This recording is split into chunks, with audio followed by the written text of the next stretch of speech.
பத்திரிகையாளரும் பிரபல யூடியூபருமான சவுக்கு சங்கர் வந்து இப்போ கைதாகி இருக்காரு. அதனுடைய உண்மை பின்னணி என்ன சார்? அவர் முதல் பத்திரிகையாளரே கிடையாது. என்னோட இது யூடியூபர்னு வேணால் சொல்லிக்கோங்க, பத்திரிகையாளர் கிடையாது.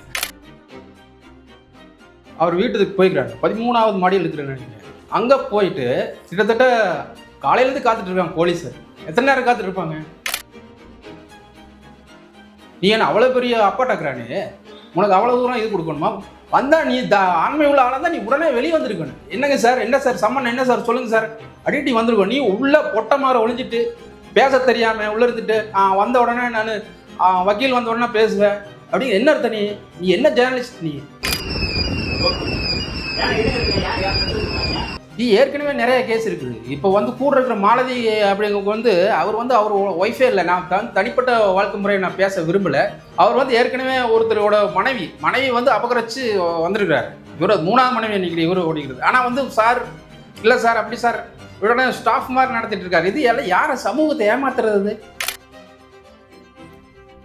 அதுக்குண்டான சில சம்மந்தப்பட்ட வக்கீல்கிட்ட கூட நான் பேசினேன். அவங்களும் சில விஷயங்கள் சொன்னாங்க. கேட்குறதுக்கே காது கொடுத்து கேட்க முடியல. இப்படியெல்லாம் ஒரு அசிங்கப்பட்டு சொசைட்டியில் ஒரு அந்தஸ்தோட டெய்லியும் நீங்கள் பார்க்குறதா 6 லட்சம் பேர் 7 லட்சம் பேர் பார்க்கலாம், காரி துப்ப வேண்டியதாக இருக்கும், நிலைமையாக தான் இருக்கும்.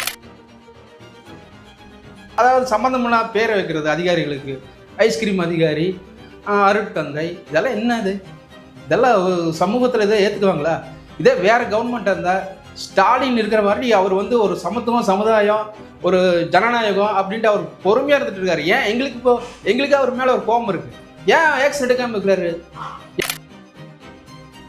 ஒரு சமூக விரோதிகளுக்கெல்லாம் இப்போ அரசியல்வாதிங்கிற சாயம் பூசிட்டோம்னா என்ன வேணாலும் செய்யலாம் அப்படிங்கிற முன்னுதாரணம் தான் சவுக்கு சங்கர்.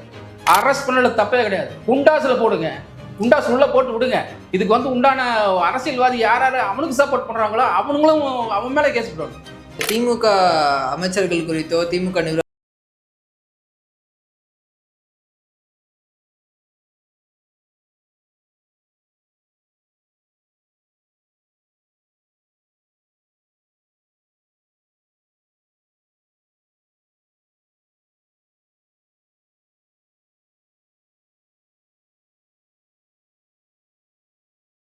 தமிழர் கழகம் நேயர்களுக்கு வணக்கம். நான் உங்க நவீன். இன்னும் நம்முடைய மூத்த பத்திரிகையாளர் திரு நாச்சி செல்வராஜ் அவர்கள் தான் இணைஞ்சிருக்காரு. வணக்கம் சார். வணக்கம். பத்திரிகையாளரும் பிரபல யூடியூபருமான சவுக்கு சங்கர் இப்போ கைதாகி இருக்காரு. அதனுடைய உண்மை பின்னணி என்ன சார்? அவர் முதல் பத்திரிகையாளரே கிடையாது. என்னோட இது யூடியூபர்னு வேணால் சொல்லிக்கோங்க, பத்திரிகையாளர் கிடையாது. அதாவது சவுக்கு சங்கர் அதுக்கு முன்னாடி அப்படின்னு பார்த்தீங்கன்னா பத்திரிகை தர்மம்னு ஒன்று இருக்குது. கடந்த 30 ஆண்டு காலமாக நாங்களாம் பத்திரிகை துறையில் இருக்கிறோம். அதாவது ஒரு பொறாமைக்காக சொல்ல வரல, ஏதோ ஒருத்தனை கிட்ட பேசணும், ஒருத்தங்கிட்ட வரணும், பண்ணணும், அப்படி பிரபலமாகணும் அப்படிங்கிற மோட்டிவேஷன்லேயே ஒன்று. 2வது பணம் பறிக்கணும், பணம் முக்கிய குறிக்கோள் அப்படிங்கிற ஒரு 2வது. 3வது கேஸ்க்கு பின்னாடி ஒரு அரசியல் கட்சிகளை செட்டப் பண்ணிவிட்டு அதுக்கு அவங்க சார்பாக ஒரு அறிக்கை விடுறது, அறிக்கை விட்டு எனக்கு இந்த மாதிரி பலமெல்லாம் இருக்குது அப்படிங்கிறது. 4வது நீதிபதிகளை எனக்கு உறுதுணையாக்குறாங்க, அந்த மாதிரி ஒரு மதசாயம் பூசி அதுக்கு பின்னாடி ஒளிஞ்சுக்கிறது. 4 இந்த மாதிரி சில செட்டப் பண்ணி பத்திரிகை தர்மத்தவே இன்றைக்கி ஒழிச்சிட்டாங்க அப்படின்னு தான் என்னோட பார்வையாக இருக்குது. பத்திரிகைன்னா எப்படி? ஒரு மூத்தவர்கள் பத்திரிகைகள் இருப்பாங்க, அவங்களுக்குள்ள உரிய மரியாதை தரணும். அவருக்கு ஒரு பட்டப்பெயர் வைக்கிறது, அவர் சில பேருக்கு கிரிட்டிசிசம் பண்ணுறது, இது ஒரு பத்திரிகையாளராக சவுக்கு சங்கர் இப்படியெல்லாம் பண்ணிகிட்டு இருக்கிறதுனால அவர் பத்திரிகையாளர் இல்லை அப்படின்னு தான் பார்க்கணும். இதுக்கு மேலே 5வது ஒரு கருத்து சொல்கிறேன். ப்ரெஸ் கிளப் அப்படிங்கிற ஒரு இயக்கம் நடந்துகிட்ருக்கு. அது அதில் பிரச்சனைகள் வந்துச்சுன்னா நீ உண்மையான நீ ஒரு உறுப்பினர் அப்படின்னா நீ உள்ளே பேசு. நீ உறுப்பினர் இல்லை அப்படின்னா நீ வெளியே நின்றுட்டு கிரிட்டிசிசம் பண்ணாத. ஏன்னா நீயும் பத்திரிக்கையாளர்னு சொல்லிட்டு உலகத்தில் ஏமாற்றிட்டு பணம் பறிச்சுட்டு இருக்கிற. அப்போ நீ அதை பற்றி பேசவே கூடாது. உனக்கு தகுதியே இல்லை, அருகதை இல்லை. ஆனால் அங்கால ஒரு நல்ல அமைப்பு, நல்ல பசங்கள் இருக்கிறனால உண்மையில ஆக்ஷன் எடுக்காமல் இருந்துட்டு இருக்காங்க. இல்லைன்னா வேறு விதமாக போயிட்டுருக்கு அப்படிங்கிறதா என்னோட பார்வையாக இருக்குது. ஏன்னா ஒரு பத்திரிக்கையாளர் இருந்துட்டு நீ பத்திரிக்கையாளர் இருக்கிறீங்கன்னா பத்திரிக்கையோட போ. நீ விலகி நின்றுட்டு நீ எல்லாத்தையும் மிரட்டிட்டு பணம் பறிச்சுட்டு மிரட்டுறது, அதாவது சம்மந்தம்னா பேரை வைக்கிறது அதிகாரிகளுக்கு. போலீஸ் எதுக்கு இருக்கிறாங்க? போலீஸ் ஒரு 1.5 லட்சம் பேர் போலீஸ் இருக்கிறாங்க, 8 கோடி பேருக்கு அவன் இப்போ உணவே பார்த்துட்டு இருப்பானா? உன் பேரவே வச்சுட்டு இருப்பானா? எப்போ பாரு கிரிட்டிசிசம் பண்ணுறது போலீஸை பற்றி. அது நல்ல போலீஸ் இல்லையா? கெட்ட போலீஸ் இருக்கிறான் இல்லைன்னு நான் சொல்ல வரல. ஆனால் யாரை பார்த்தாலும் ஒரு உயர் அதிகாரி. அப்போ போலீஸுக்கு என்ன மதிப்பு இருக்குது பொதுமக்கள் மத்தியில்? ஐஸ்கிரீம் அதிகாரி, அருட்தந்தை, இதெல்லாம் என்னது? இதெல்லாம் சமூகத்தில் இதை ஏற்றுக்குவாங்களா?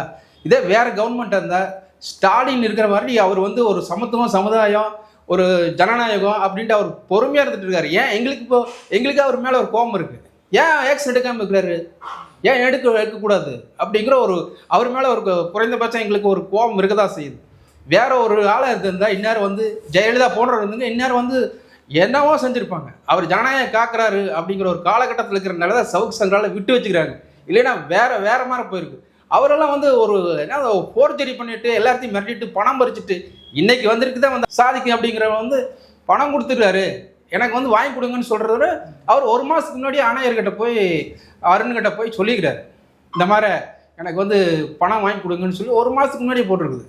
அதில் வந்து கிட்டத்தட்ட பல்வேறு செக்ஷனில் போட்டிருக்காங்க. 385 பணம் பறித்தல் ரேன்சம் அப்படிங்கிற உள்ளிட்ட பல்வேறு பிரிவுகளில் வந்து அவர் மேலே கேஸ் கொடுத்துருக்காங்க. அது மட்டும் இல்லாமல் அவங்களோட குரூப்பாக இருக்கிறவங்க ஒரு ரேடியோ ஒருத்தர் இருக்காங்கல்ல அவங்கள சேர்த்து ஒரு 3 பசங்க எல்லாத்தையும் சேர்த்து தான் வந்து இது கொடுத்துக்கிறாங்க. இன்னைக்கு காலையில் ஒரு 6 மணிக்கு அவர் வீட்டுக்கு போய்க்கிறாங்க. 13வது மாடியில் இருக்கிறேன்னு நினைக்கிறேன். அங்கே போயிட்டு கிட்டத்தட்ட காலையிலேருந்து காத்துட்டு இருக்காங்க போலீஸு. எத்தனை நேரம் காத்துட்டு இருப்பாங்க? நீ என்ன அவ்வளோ பெரிய அப்பாட்டாக்குறானே, உனக்கு அவ்வளோ தூரம் இது கொடுக்கணுமா? வந்தால் நீ ஆண்மை உள்ள ஆளாக தான் நீ உடனே வெளியே வந்திருக்கணும். என்னங்க சார், என்ன சார் சம்மன், என்ன சார் சொல்லுங்கள் சார் அடிக்கடி வந்திருக்கோம். நீ உள்ள பொட்டை மாற ஒழிஞ்சிட்டு பேச தெரியாமல் உள்ளே இருந்துட்டு வந்த உடனே நான் வக்கீல் வந்த உடனே பேசுவேன் அப்படின்னு என்ன அர்த்தம்? நீ என்ன ஜேர்னலிஸ்ட்? நீ நல்லா ஜேர்னலிஸ்ட் தான் உனக்கு 10 பேர் பின்னாடி நிற்பா. உங்கள்கிட்ட யார் இருக்கா? பணம் பறிக்கிறா நீ அப்படி தெரிஞ்சுக்கிட்டு உங்கள்கிட்ட யாருமே வரலையே. ஏன் வரல? எதனால் வரல அப்படிங்கிற இன்னைக்கு பத்திரிகை உலகங்கள அதாவது என்ன ஒரு சின்ன பிரச்சனை ப்ரெஸ் கிளப் எல்லாத்துக்கும் வந்து அறிக்கை கொடுக்குறாங்க. பல்வேறு அமைப்புகள் இருக்குது. உடனே வந்து அவங்கள வந்து கூட நிற்கிறாங்க. உங்கூட இன்னைக்கு யார் நிற்கிறா? ஒருத்தர் நிற்பானா? நீ எத்தனை பேர்த்துக்கிட்ட பணம் பறிச்சுக்கிற? எத்தனை பேர்த்துக்கிட்ட மிரட்டிக்கிற? எத்தனை பேர்த்த நீ வாழ்க்கையை அழிச்சுக்கிற? நீ நல்லது செய்கிறன்ட்டு எத்தனை குடும்பங்களை அழிச்சுக்கிற அப்படிங்கிறது எல்லாமே எல்லாத்துக்குமே வெட்ட வெளிச்சமாக தெரிய வரும். இன்னும் சொல்லப்போனால் சில நாட்களில் பாருங்க அப்ரூவராக சில பேர் அவங்களோட ஒட்டிட்டு இருக்கிறவங்களாம் மாற போகிறாங்கிறது வந்து யதார்த்தமான உண்மை. அது வரத்தான் போகுது. அது யாருன்னு நான் சொல்ல வரேன். இப்போ அவர் வந்து கைது செய்யப்பட்டிருக்காரு. அதை தொடர்ந்து காவல்துறை எந்த மாதிரியான நடவடிக்கை எடுக்க போறாங்க சார்? ஏற்கனவே நிறைய கேஸ் இருக்குது. இப்போ வந்து கூட இருக்கிற மாலதி அப்படிங்கிறவங்க வந்து அவர் ஒய்ஃபே இல்லை. நான் தனிப்பட்ட வாழ்க்கை முறையை நான் பேச விரும்பலை. இருந்தாலும் சில விஷயங்கள் சொன்னா தான் மக்களுக்கு புரியும் அப்படிங்கிறது தான். அவர் வந்து ஏற்கனவே ஒருத்தரோட மனைவி வந்து அபகரிச்சு வந்திருக்கிறாரு. இவர் 3ஆவது மனைவி நினைக்கிறேன் இவர் ஓடிக்கிறது. ஆனால் வந்து சார் இல்லை சார் அப்படி சார் இவரோட ஸ்டாஃப் மாதிரி நடத்திட்டு இருக்காரு. இது எல்லாம் யாரை சமூகத்தை ஏமாத்துறது? இப்போ எங்களுக்கெல்லாம் தெரியாதா? அவர் ஹஸ்பண்ட் அந்த மாலையோட ஹஸ்பண்ட் என் கூட ஒர்க் பண்ணவர், ரொம்ப நல்ல பையன் அவர். இதெல்லாம் யார் வெளியே சொல்கிறது? யாருக்கு புரியுது?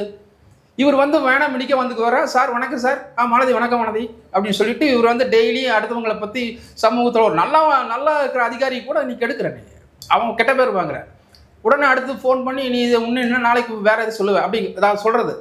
இவரை பற்றி நான் வந்து நாளைக்கு மற்ற விஷயங்களெல்லாம் சொல்கிறேன் அப்படின்ட்டு அதோட விட்டுறது. உடனே அந்த ஷோ முடிஞ்சோன்னு அடுத்த அந்த நைட்டே வந்து ஃபோன் பண்ணி பேசுகிறது. சார் நாளைக்கு சொல்ல போகிறேன் என்ன பண்ணலான்னு சொல்லி சரி சார் டீலிங். என்ன ஜேர்னலிஸ்ட் இது? 30 வருஷமாக நாங்கள் வந்து ஃபீல்டில் இருக்கிற எங்களுக்கெல்லாம் அப்படி எல்லாம் சிலை தெரியாதா, பண்ண தெரியாதா? அப்புறம் கேட்ட பொதுமக்கள் இவர் தான் அருமையான ஜேர்னலிஸ்ட்டு, இவர் தான் அழகாக சொல்கிறாரு, 4 லட்சம் பேர் பார்க்குறாங்க, 5 லட்சம் பேர் பார்க்குறாங்க. எனக்குமே நல்லதுக்கு வந்து சமூகத்தில் ஒரு நல்ல பேர் இருக்காது. வசீகரமாக அந்த கலராக போட்டு விளம்பரம் செஞ்சு இது பண்ணுறாங்க பேர், அவனுக்கு தான் மதிப்பு இருக்குது. அவனை தான் நம்புகிறாங்க, அவனை தான் நம்பிட்டு இருக்காங்க.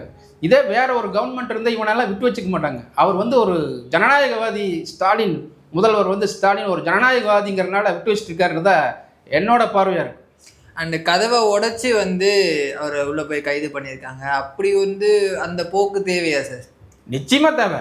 ஏங்க ஒருத்தன் வந்து போலீஸை வந்து அவ்வளோ தூரம் 24 hours ஒர்க் பண்ணிட்டு இருக்காங்க. நல்லதோ கெட்டதோ ஒரு மாநகரத்துக்கு காமிச்சிட்டு இருக்காருல அருண் காப்பாற்றிட்டு இருக்காருல ஐபிஎஸ் அதிகாரி, அவர் தானே சென்னை மாநகரத்துக்கு நல்லதா கெட்டதோ ஒழுங்காக வச்சுட்டு இருக்கிறாருல, எங்கே பிரச்சனை நடந்தாலும் போகிறாருல. சிட்டிசன் போலீஸ் அப்படின்ட்டு ஒரு முதலாக கொண்டு வந்து அவர் தான். அதாவது மக்கள் மத்தியில் போலீஸை வந்து நடமாட விட்டு எங்கே ஒரு சின்ன பிரச்சனை நடந்தாலும் டக்குன்னு பிடிச்சிருவாங்க. இப்போ வந்து ஒரு நெருக்கடியான சூழ்நிலை இருக்கிற போது யூனிஃபார்மோட ஒரு போலீஸ் அங்கே நடமாடிட்டு இருந்தானா அப்போவே ஒருத்தனுக்கு வந்து பயம் வந்துடும். அந்த செட்டப் கொண்டு வந்து இவர் தான். இவர் இந்த பிரச்சனைகள் இப்போ அதிகமாகிட்டு இருக்கிறனால அதை கொண்டு வந்தார். முதல் இதெல்லாம் சில விஷயங்கள் நல்ல விஷயங்களை பேச மாட்டேங்கிறாங்க. கெட்டவே எப்போ பாரு ஐஸ்கிரீம் அதிகாரி இதை செஞ்சார் அதை செஞ்சார், பார் நடத்துகிறாரு, தனியாக பார் நடத்துகிறார், அதுக்கு பேரே இல்லை. அப்புறம் வந்து பிஸ்னஸ் பண்ணிகிட்டு இருக்காரு. இதில் கப்பல்லேருந்து நிறையா வருது, அங்கே நிற்க வச்சுட்டாரு, அதுலேருந்து ஒரு அமௌண்ட் வாங்குறாரு. எல்லாம் எதுக்கு இது? சமூகத்தில் ஒரு நல்ல விஷயம், எவ்வளவோ நல்ல விஷயங்கள் இருக்குது, பேசலாம், சொல்லலாம். ஒரு லேடி வச்சுட்டு 4 பேர் உட்கார வச்சுட்டு நீ வந்து சமூகத்தவே நாட்டையே வந்து வேற மாதிரி ஒரு இது பண்ணுறது. இது விட கேவலம் ஒரு ஒரு கட்சியோட தலைவர் வந்து டெல்லிக்கு போகிறாரு. டெல்லிக்கு போகிறதுக்கு முன்னாடி இவனுக்கு சப்போர்ட் பண்ணி பேசிட்டு எழுதிட்டு போகிறாரு. அப்படின்னா அந்த கூறுகட்ட தலைவர் எப்படி இருப்பார்? அவர் எந்த நிலைமையில் ஒரு எவரோ கொள்கை பிடிப்பாக இருப்பார். அப்போ என்ன நிலைமை? ஒரு சமூக விரோதிகளுக்கெல்லாம் வந்து இப்போ அரசியல்வாதிங்கிற சாயம் பூசிட்டோம்னா என்ன வேணாலும் செய்யலாம் அப்படிங்கிற முன்னுதாரணம் தான் சவுக் சங்கர். இப்போ ஆரம்ப காலத்தில் அவன் நல்லபடியே எடுத்துருக்கலாம், போயிருக்கலாம், வந்துக்கலாம். இப்போவெல்லாம் அவன் ரொம்ப கொடுமையாக இருக்குது. எல்லா அதிகாரிகளுக்கும் என்ன நம்ம பேருக்கு சொல்லிடுவானோ போயிடுவானோன்ட்டு. அவனுக்கு தனிப்பட்ட முறையில் ஒரு கருப்பாடுகள் போலீஸில் இருக்கிறாங்கல்ல, அவங்களாம் ஃபோன் பண்ணி அவங்ககிட்ட சொல்லி, சார் இந்த மாதிரி இங்கே நடந்துட்டு இருக்குது, இவனை சொல்லுங்கள் சார், அவன் நல்லவனாக இருப்பான், நல்ல போலீஸ் அதிகாரியாக இருப்பான், அவனை காட்டி கொடுக்குறது. அவனை காட்டி கொடுத்து இந்த மாதிரி அதில் பண்ணிக்கிறா சார், பேப்பர் 2 பேப்பர் இருக்குது சார், கொடுக்குறேன் சார், அனுப்பிச்சு சார், அவனை பற்றி பேசுங்க சார் அப்படின்ட்டு இவன் பணம் கொடுத்து அவனை பேசுறது. அப்போ இவன் பணம் கொடுப்பான், அவனும் பணம் கொடுப்பான் அப்படிங்கிறது. அது இது நிறைய எவிடன்ஸ் இருக்குது. அப்போ அவன் இவன் நம்ம சொல்கிறோம்ல, அவன் பற்றியே எனக்கு எவிடன்ஸ் இருக்குது, பேசலாம். அதெல்லாம் சாதாரண இது இல்லை. சொல்லுங்கள். அண்டு அவர் இன்னொரு குற்றச்சாட்டு வச்சுருந்தாரு. அவங்களோட டீமில் இருக்க மாலதி பேசும்போது சொல்லியிருந்தாங்க, இன்றைக்கி வந்து சாட்டர்டே கோர்ட் லீவ் அப்படின்றதுனால எங்களை பிளான் பண்ணி இன்றைக்கி வந்து அரெஸ்ட் பண்ணியிருக்காங்க, நாளைக்கு எங்களால் வந்து ஜாமீன் மூவ் பண்ண முடியாது அப்படின்றதுனால அப்படின்ட்டு. அது இப்போ அவங்க சொல்கிற மாதிரி அரெஸ்ட் பண்ணியிருந்தா ஒன்று வெள்ளிக்கிழமை அரெஸ்ட் பண்ணல, திங்கக்கிழமை அரெஸ்ட் பண்ணிக்கலாம், ஏன் இன்னைக்கு அப்படின்ற ஒரு கேள்வி எழுதலை சார்? ஏங்க ஒரு சாதாரண விஷயம், சனிக்கிழமைங்கிறது வந்து எல்லாத்துக்கும் தெரிஞ்ச விஷயம். அப்போ நீ எல்லா விஷயத்துலையும் பிளான் பண்ணுறீங்க நல்லா தெரியுதா? ஒரு லேடி சனிக்கிழமைங்கிற நீ வந்துக்கிறாங்கிற, அப்போ உனக்கு எந்த அளவுக்கு சிந்தனை இருக்குது? இதெல்லாம் யோசிக்கிறேன். அப்போ உனக்கு எப்போ வேணாலும் போலீஸ் வருவான், எந்த நேரமாக நம்மளை வருவான் அப்படின்னா நீ ஏதோ குற்றம் செஞ்சுக்கிட்டு தானே அர்த்தம். அப்படி தானே பார்க்க வேண்டியது இருக்குது. அப்போ உனக்கு எல்லாமே தெரியுது. இது எல்லாம் நிறைய விஷயம் நீயும் உடனடியாக இருந்தீங்கன்னு சொல்லுது. சில விஷயங்கள் ஒரு பதிவில் பார்த்தா, தன்னோட பெத்த குழந்தை 30 லட்ச ரூபாய்க்கு விற்றாங்கன்னு சொல்லிக்கூட அதான் பார்த்து ஒரு கான்ட்ரவர்சி போச்சு. அதுக்குண்டான சில சம்மந்தப்பட்ட வக்கீல்கிட்ட கூட நான் பேசினேன். அவங்களும் சில விஷயங்கள் சொன்னாங்க. கேட்குறதுக்கே காது கொடுத்து கேட்க முடியல. இப்படியெல்லாம் ஒரு அசிங்கப்பட்டு சொசைட்டியில் ஒரு அந்தஸ்தோட டெய்லியும் நீங்கள் பார்க்குறது 6 லட்சம் பேர் 7 லட்சம் பேர் பார்க்கலாம், காரி துப்ப வேண்டியதாக இருக்கும் நிலைமையாக தான் இருக்குது. மக்களை எப்படி ஏமாத்துறீங்க நீங்கள்? இப்படியெல்லாம் நடக்கலாமா? நல்லா பண்ணலாமா? இப்போ வந்து ஆட்சியாளர்களும் சரி, மற்றவங்களும் சரி, அரசியல்வாதும் சரி, நான் வந்து எல்லாரும் தப்பு பண்ணலைன்னு நான் சொல்ல வரல, அவங்களுக்கு வக்காலத்து வாங்க விரும்பல. ஏதோ ஒரு சில பேர் பண்ணுறாங்க, பண்ணுடா. அது ஒட்டுமொத்த சமூகத்துக்கு ரொம்ப பாதிக்கப்படுற போது அதை எடுத்து சொல்லலாம், அது வேண்டாங்களே. நீ பணம் பறிக்கிறதுக்காகவே அவங்க விட்டு நோக்கிறது இதை ஏற்றுக்க முடியாது. அப்போ நீ வந்து ஜேர்னலிஸ்ட் கிடையாது, ஊடகவியலாளர் கிடையாது, நீ யூடியூபரும் கிடையாது, நீ வந்து பணம் பறிக்கிறவன். யாருக்கிட்ட எப்படி ஏமாறுவாங்க அதை வச்சு நான் பேசலாம். ஒரு மோட்டிவேஷன் வேணும் சார். ஏதோ ஒரு கட்சிக்கு நான் கொண்டு வர போகிறேன், ஒரு கட்சிக்கு முன்னாடி ஒழிஞ்சிக்கிறேன், ஒரு சமூகத்துக்கு முன்னாடி ஒழிஞ்சிக்கிறேன், ஒரு மதத்துக்கு முன்னாடி ஒழிஞ்சிக்கிறேன், அவங்களாம் சப்போர்ட் பண்ணுறாங்கன்னா அவனுங்கெல்லாம் அப்புறம் அப்பேற்பட்ட ஆளாக இருப்பாங்க. அவன் சப்போர்ட் பண்ணுறான் போகிறான், அவனெல்லாம் எப்பேற்பட்டவளாக இருப்பான். அதெல்லாம் சிந்திச்சு பார்க்கணும். இது சமூகம் எந்த அளவுக்கு போயிட்டு இருக்குது, அதாவது ஊடகவியல் வந்து எந்த அளவுக்கு கேவலமாக இருக்குது. என்ன வேணாலும் செய்யலாம். நாளைக்கு சவுக்கு சங்கர் நாளைக்கு நீங்கள் சப்போர்ட் பண்ணீங்க, 4 பேர் 10 சவுக்கு சங்கர் உருவாங்க சார். அப்போ சமூகம் எப்படி இருக்குது? அப்போ பீகார் உத்தரப்பிரதேசம் மாதிரி அந்த நாடு மாறி இருக்கும். அங்கே வந்து சமூக ஊடகவியலாளர் வந்து இந்த கிட்டத்தட்ட ஆடியோவில் போட்டு சில கருத்துக்களெல்லாம் வாங்கி பேசுவாங்க. அவன் உண்மையாகவே நல்லவனாக இருப்பான், அவனை சுட்டு கொண்டுருவாங்க. இது டெல்லியிலலாம் சர்வசாதாரணமாக நடக்குது. நான் வந்து மாதத்துக்கு ஒரு பேர் ஒருத்தன் கொண்டுவான். அப்போ வந்து நீ எந்த லிஸ்ட்டில் இருக்கிறீன்னு பாரு. அப்போ நல்லவனெல்லாம் சாகுறா, நீ வந்து உட்காந்து பேசிகிட்டே இருப்ப. உன்னை பார்த்து எல்லாம் ரசிச்சுட்டு இருக்கணுமா? இங்கே சட்டம் ஒழுங்கு அதிகாரி பார்த்துட்டு இருக்கிறவன், போலீஸு, நிர்வாக, அரசியல், ஆட்சி உரிமை, இவங்களெல்லாம் உன்னை பார்த்து ஒன்று கை கட்டி நிற்கணும். நீ என்ன வேணாலும் பேசிகிட்டு இருப்பேன், நாங்கள் விட்டுட்டு இருக்கணும். அப்போ எங்களை போன்ற ஒரு பத்திரிகையாளரும் வந்து நாங்கள் கை கட்டி பார்த்துட்டு ஆமாம் இவரை பண்ணுறதால கரெக்டாக தான் சொல்லணுமா? அரெஸ்ட் பண்ணல தப்பே கிடையாது, குண்டாஸில் போடுங்க, குண்டாஸ் உள்ளே போட்டு விடுங்க. இதுக்கு வந்து உண்டான அரசியல்வாதி யார் யார் அவனுக்கு சப்போர்ட் பண்ணுறாங்களோ அவனுங்களும் அவன் மேலே கேஸ் போடணும், அவனுக்குரிய தண்டனை கிடைக்கும். இது இன்னைக்கு நான் தெரியல, கண்டிப்பாக வருங்காலத்தில் வந்து வேற மாதிரி போகும். இப்படியே போயிட்டு இருந்துச்சுன்னா வேற மாதிரி தான் போகும். அண்ட் 20 எஃப்ஐஆர் வந்து அவர் மேலே பதியப்பட்டிருக்கிறதா ஒரு தகவல் இருக்குது. ஆல்ரெடி அவர் லாஸ்ட் டைம் அவர் அரெஸ்ட் ஆன போதுமே குண்டாஸ் தான் போட்டிருந்தாங்க. அப்புறம் சில மாதங்களுக்கு பிறகு ஜாமீனில் வெளிவந்தார். இப்போ எந்த மாதிரியான ஒரு நடவடிக்கை இருக்கும் சார் அவர் மேலே? இதான் அவங்களே ஒத்துக்கிறாங்க. 20 எஃப்ஐஆர் வந்து எங்கள் மேலே இருக்குது, வெட்டிகள் இருக்குது, இது 21 எஃப்ஐஆர் அப்படின்னு சொல்கிறது அவங்களே ஒத்துக்கிறாங்க. ஆனால் இவ்வளவு விஷயங்கள் இருந்தும் நீ வீடியோ போட்டு டெய்லியும் வந்து அந்த தனிப்பட்ட அதிகாரியே தாக்கிட்டு இருக்கிறீங்கன்னா அவன் அதிகாரி, அவன் அதிகாரம் இருக்குது, அவங்ககிட்ட ஆட்சி இருக்குது, அவங்ககிட்ட நீ தாங்குவே. நீ என்ன வேணாலும் பேசிருப்பியா? உன்னை ஓட ஓட உரட்டிகிட்டே தான் இருப்பாங்க. நீ என்னைக்கு வந்து சமூகத்துக்கு சீர்கேடாக வேலை செஞ்சுட்டு இதெல்லாம் சமூகத்தில் இருக்கிறவங்க தொழிலதிபர்கள், அரசியல்வாதிகள், சினிமா தயாரிப்பாளர்கள், இந்த ப்ரெஸ் கிளப்பு இவங்களெல்லாம் தொடர்ந்து அட்டாக் பண்ணிட்டு இருக்கிற நீ. இதெல்லாம் எல்லாமே அதிகார மையங்கள் இருக்குது. அதை பார்த்து பொதுமக்கள் என்ன நினைக்கிறான்னா, ஓஹோ இப்படி தான் நடக்குது போல் இருக்கு, ப்ரெஸ் கிளப்பில் இப்படி தான் நடக்குது போல் இருக்கு, இப்படி தான் அவங்கெல்லாம் பண்ணுறாங்க போல் இருக்கு அப்படிங்கிற ஒரு வெட்ட வெளிச்சமாகுதுல்ல. ஆனால் அவங்க தரப்புலையும் எதிர்த்து பேசுறதில்ல, எதிர்த்து விளக்கம் கொடுக்கறது இல்லை. ஏன்னா இவனெல்லாம் ஒரு ஆளா அப்படின்ட்டு அவங்களும் விட்டுறாங்க. இப்போ அதே மாதிரி தான் எல்லா தரப்பும் போயிட்டு இருக்குது. ஒரு சிலர் தான் வந்து அதை விடாக்குடியாக வந்து போயிட்டு பேசுகிறனால இன்றைக்கி அரசியல்வாதியும் சரி, அதாவது திட்டத்தட்ட எங்களுக்கு வந்து பின்னாடி வந்து ஆர்எஸ்எஸ் இருக்குது, இல்லை வந்து பிஜேபி இருக்குது அப்படிங்கிற திமிரில் தானே நீ ஆடுறேன். இப்போ அப்படித்தான் இப்போ வெட்டு வளர்த்துமா பேச வேண்டியது இருக்குது. உனக்கு சப்போர்ட் பண்ணுறது யார்? இல்லை, அதிமுக தலைவர்கள் அவருக்கு வந்து சப்போர்ட் பண்ண. உனக்கு வந்து பொதுக்குழுவில் செயற்குழுவில் வந்து உன் பேரை சொல்லி தீர்மானம் போடுறாங்கன்னா அவன் எந்த அளவுக்கு முட்டாளாக இருப்பான்? இல்லை அவனுக்கு வந்து ஏதோ ஒரு விஷயம் அவனுக்கு நடக்க போகுதுன்னு அர்த்தம், அவனுக்கு சாதகமாக இருக்க போகிறது தான் அர்த்தம். இப்போ ஒருத்தர் போய் அரெஸ்ட் பண்ணி கொண்டானா அவன் வந்து ஏடிஎம்கேல சப்போர்ட்டில் இருக்கான் அப்படின்னு சொன்னால் அவனை பற்றி விசாரிக்கக்கூடாதா? இல்லை அவனை எங்கெங்கெல்லாம் பண்ணுறேன்னு அவனோட பயன்படுத்துகிற லேப்டாப் இதெல்லாம் யூஸ் பண்ண பார்க்கக்கூடாதா? அப்படி பார்த்தா உடனே வந்து பொதுக்குழு தீர்மானத்தில் வந்து நீ இல்லை வந்து திட்டமிட்ட செயல்படுறாங்க அப்படின்னு சொல்லணும். அப்போ திட்டமிட்ட நீ வந்து நடந்துக்கிறதுனால சொல்கிறாங்க. போலீஸ் வந்து எதை செஞ்சாலும் உனக்கு எதிர்பாப்பில் செய்கிறாங்க. அவன் பின்னாடி அவன் ஒருத்தர் இருக்கிறான் அதை பேசுகிறதுக்கு, அவனுக்கு உண்டான பேப்பரெல்லாம் அனுப்பிச்சி விட்றது நீங்கள் பேசுங்கன்ட்டு. அப்போ எல்லாருமே எல்லா கட்சியும் இப்படி நடந்துட்டாங்கன்னா இப்போ திமுக ஏன் நடக்கூடாதுன்னு கேட்குறேன் நான்.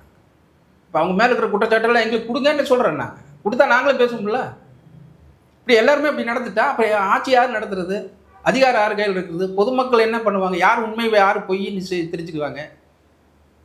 அதனால் சவுக்கு சங்கர் செய்கிறது எல்லாமே சமூக விரோத செயல். இது அப்படித்தான் பார்க்கணும். அண்ட் அதே மாதிரி வந்து அவர் திமுக அமைச்சர்கள் குறித்தோ திமுக நிர்வாகிகள் குறித்தோ தொடர்ந்து தன்னுடைய யூடியூப்ல விமர்சனம் பண்ணிட்டு இருக்காங்க. ஒருவேளை அரசியல் பழிவாங்கலுக்காக இந்த ஒரு நடவடிக்கை எடுக்கப்பட்டதா அப்படின்ற ஒரு கேள்வி இருக்கு. நல்ல கொஸ்டின் தான். நான் இதுக்கு பதில் சொல்கிறேன் நான். அதாவது இவரோட ஜெராக்ஸ் தான் அண்ணாமலை. இப்போ ஷார்ட் பீரியடில் வந்து 5000 கோடி சம்பாதிச்சிட்டாரு. அவரே தான் சொல்கிறாரு 12 கோடி லிஸ்டட் கம்பெனியாக இருக்குதுன்னு சொல்லிட்டு, ப்ரைவேட் லிமிடெட் கம்பெனின்னு சொல்லிட்டு அந்த லிமிடெட் கம்பெனி 12 பேர் படிக்கிறார், 12 கம்பெனி படிக்கிறார். அண்ணாமலை இப்படியெல்லாம் வாங்கிக்கிறாரு சொல்லிட்டு ஒவ்வொரு கம்பெனியோட மதிப்பு என்ன, வேல்யூ என்ன, எவ்வளோ வந்து போட்டிருக்கிறாங்க, முதலீடு செஞ்சுக்கிறாங்க அப்படிங்கிறது எல்லாத்தையும் படிக்கிறார். அது படிச்சதுக்கப்புறம் அவர் பேச மாட்டேங்கிறார். அப்போ உங்களுக்கெல்லாம் என்ன டீலிங் நடக்குது? என்ன பண்ணுறீங்க? ஒரு ஐபிஎஸ் அதிகாரி வெளியே வந்தோன்னா ஒரு 5000 கோடிக்கு மதிப்பில் இப்படியெல்லாம் பண்ணுறாருன்னா அவர் என்ன மாதிரியான அரசியல்வாதி இருப்பார்? இப்போ நீங்களும் இந்த மாதிரி ஆளுகளை கூட்டுக்கொள்ள வேண்டியதானே? இவர் பேசினா அவர் தப்பிச்சுக்கிறது, அவர் வந்து அவர் மேலே இவரே தான் குற்றச்சாட்டு சொல்கிறாரு. KN நேரு உள்பட பல அமைச்சர்கள், மூத்த அமைச்சர்கிட்ட இவர் அமௌண்ட் வாங்கிட்டு தான் அவங்களோட பேச விட்டான்னு அவரே சொல்கிறாரு. சவுக்கு சங்கரே சொல்கிறாரு அண்ணாமலை. அப்போ அண்ணாமலை, சவுக்கு சங்கர் இந்த மாதிரி அரசியல் தலைவர்களை உருவாகிற போது இந்த சமூகம் எப்படி உண்மையான சமூகம் ஒரு ஆட்சி நடத்திட்டு இருக்கிறத வந்து அதே கிண்டல் கேலி பண்ணுறது என்ன நடக்குது? இதுங்க எது மாதிரியான அரசியல் போகுது? அப்போ யார் வேணாலும் தப்பு செஞ்சுக்கலாம், பண்ணிக்கலாம். வலுவுள்ளவங்க வந்து அந்த தப்பை கூட மறைச்சிக்கலாம். அப்போ முன்னாடி வந்து நீங்கள் பேசுகிறீங்க, அப்படி தானே? அண்ணாமலை மாற ஆளுகளெல்லாம் காப்பாற்றுறீங்க நீங்கள், அப்படி தானே அர்த்தம்? இல்லை சார், அவங்க வந்து ஒரு பத்திரிகையாளர் கைது செய்யப்பட்டிருக்கா, அதுக்கான ஒரு கண்டனமாக கூட அவங்க சொல்லலாம் சார். இதில் வந்து அரசியல் ரீதியாக பார்க்காம இப்போ சீமான் அவர்கள் கூட தான் லாஸ்ட் டைம் அவர் கைதான போது குரல் கொடுத்தார். அப்படி கூட நம்ம எடுத்துக்கலாம்ல சார். இதுக்கு பின்னாடி அவங்க இருக்காங்க அப்படின்னு நம்ம எப்படி சொல்ல முடியும்? யார் சீமான் குரல் கொடுத்தாரு? Last time Savukku Shankar arrest ஆகி வெளில வரும்போது திரு சீமான் அவர்களை சந்திச்சாரு. அப்புறம் ப்ரெஸ் மீட் கொடுத்தாங்க. ஸோ அந்த மாதிரி தலைவர் அதிமுக பொதுச்செயலாளர் எடப்பாடி பழனிசாமி வந்து குரல் கொடுத்தாரு. இந்த மாதிரி கைது கண்டனம் தெரிவிச்சிருந்தாரு. ஸோ அந்த மாதிரி ஒரு பத்திரிகையாளராக ஒரு எதிர்கட்சி தலைவராக அவங்க பண்ணுற விஷயங்கள் அப்படின்றது கரெக்ட் தானே சார்? சரி, சீமானுக்கு இவர் என்ன சொன்னார்? சீமானை பற்றி டெய்லியும் விமர்சனம் பண்றாரு. இவனுக்கு போய் நாம ஹெல்ப் பண்ணோம்னா அவரு சொல்ற அளவுக்கு வந்துச்சு. அவர் வெளிப்படையா சொன்னாரு. இல்ல, அதுக்கு முன்னாடி கைதுல நான் சொல்றேன். அதுக்கப்புறம் திரு சீமான் அவர்களே அது விமர்சனம் பண்ணியிருந்தாரு. அதாவது சமூகத்துக்கு ஒரு என்ன சொல்றது, ஒரு புற்றுநோய் தான் சவுக்கு சங்கர் எல்லாம். அப்படித்தான் நான் என்னோட பார்வையில் இருக்குது. ஒரு சமூக நான் வந்து ஒரு பத்திரிகையாளராக பார்க்குற போது பத்திரிகையாளர்னா ஒரு தர்மம் இருக்குது, இப்போ நியாய தர்மம் இருக்குது. ஒருத்தர் வந்து சொன்னாங்கன்னா ஒரு பொண்ணு வந்து கற்பழிக்கப்பட்டிருக்காங்க, பாலியல் பிரச்சனை வந்திருக்கு அப்படின்னா அவங்க பேரை வெளியிடாதீங்க, ஃபோட்டோ வெளியிடாதீங்க, அதுதான் தர்மம். ஒரு தொழிலதிபர் மாட்டிக்காருன்னா அவர் வந்து உடனே வந்து அவரை பற்றி பேப்பரில் போட்டு அவங்க பின்னாடி ஒய்ஃபெல்லாம் ஃபோட்டோ போட்டு இது பண்ணி அவங்க குடும்பத்தவே நாரடிக்கூடாது. இதெல்லாம் சில பத்திரிகை தர்மங்கள் இருக்குது. இதெல்லாம் மீறவர் தான் வந்து இன்றைக்கி ஊடகங்கிற பேரில் சிட்டிசன் ஜேர்னலிசம் எவன் மேலாலும் வந்து ஒரு ஊடகவியல் ஆரம்பிக்க, யூடியூப் ஆரம்பிக்கலாம் அப்படிங்கிற கையில் பவர் கொடுத்ததுனால இன்னைக்கு சமூகம் இந்த அளவுக்கு இருக்குது. சவுக்கு சங்கர் கையில் மாட்டிகிட்டு இருக்கு. அவன் என்னமோ பெரிய தீவிரவாதி மாதிரியும் இல்லைன்னு பெரிய ஒரு தியாகி மாதிரியும் அவனுக்கு இந்த அளவுக்கு எதுக்கு போட்டு இது பண்ணிட்டு இருக்கிறீங்க? இதுக்கு என்ன காரணம்? சமூகம் வந்து என்ன ரசிக்குது, என்னத்தை எதிர்பார்க்குது சமூகம்? இந்த மாதிரி கேவலமான ஆட்கள் தான் முன்னாடி எடுத்துனா அதை தான் பார்க்குது, ரசிக்குது. டிஆர்பி ரேட்டு ஏறுது, அவன் நியூஸ் போட்டால் ஏறுது. அசிங்கமாக இல்லை? இதில் எங்கே போய் சொல்கிறது? இதெல்லாம் எப்படி மாற்றுறது, சீர்திருத்தம் பண்ணுறது சமூகத்தை? மிக மிக மிக கேவலமான ஒரு இதை தான் பார்க்குறேன். உள்ளே போய் பேசினா ரொம்ப அசிங்கமாக இருக்குது. ஒரு காலகட்டத்தில் வந்து போலீஸை நீ எதிர்த்து பேசுவீங்கன்னா, இப்போ நீ ஜென்ரலாக ஒரு மார்க்கெட்டில் போயிட்டு போலீஸு அவனை சட்டம் ஒழுங்கு பிரச்சனைக்கு நீ இப்படியெல்லாம் செய்யாதான், தண்ணி போட்டிருக்கான், கஞ்சா போட்டிருக்கான்னா அவனை தடுக்க தான் செய்வான். அவனவே எடுத்து அடிச்சின்னா என்ன பண்ணுவ நீ? அதுக்கு ஒரு யூடியூப் போட்டு ஒருத்தன் வந்து அரைச்சி நான் அடிக்கிறேன் நீ எடுறான்னு சொல்லி அதே வந்து ஃபுட்டேஜ் எடுத்து போட்டு இன்றைக்கி அதுதான் சமூகம். போலீஸும் எடுத்துகிட்டு பார்த்தியா அப்படிங்கிற. அப்போ போலீஸ் எப்படிங்க, அவனுக்கும் குடும்பம் இருக்குல்ல, அவன் என்ன செய்வான், எப்படி வாழ்வான்? இப்போ அந்த ஃபுட்டேஜெல்லாம் நீங்கள் பார்த்துட்டீங்களா? நிறைய பார்த்துருக்கீங்க. சமூகம் எதை நோக்கி போகுது இப்போ? அப்போ எப்படி அவன் வேலை செய்வான்? யூனிஃபார்முக்கு என்ன மதிப்பு? அப்போ நீ சவுக்கு சங்கர் வந்து நீ ஒவ்வொருத்தருக்கும் அதிகாரிக்கும் ஐஸ்கிரீம் அதிகாரி, அருட்தந்தை அதிகாரி அப்படின்னால பேர் வைப்ப. பொம்மை முதல்வர்னு சொல்லுவேன். நீ ஒரு நாளைக்கு ஒரு நாள் சொல்லு நீ பொம்மை முதல்வர்னு. ரெகுலராக நீ சொல்லிட்டு இருப்பியா? உன்னையெல்லாம் சட்டம் செய்யாமல் இருந்துட்டு இருக்காரு அவர். இல்லைன்னா அவர் உன்னையெல்லாம் கவனிச்சாருன்னா வேற மாதிரி போகும். இதெல்லாம் நிறைய விஷயங்கள் நடக்கும். இதெல்லாம் ஒரு எச்சரிக்கை தான். ஸோ திரு சவுக்கு சங்கர் அவருடைய வழக்கில் இன்னும் எந்தெந்த மாதிரியான விஷயங்கள் நடக்க போகுது அப்படின்னு தான் நம்ம பொறுத்து வந்து பார்க்கலாம் சார். தகவலுக்கு நன்றி. தேங்க்யூ. நன்றி, வணக்கம்.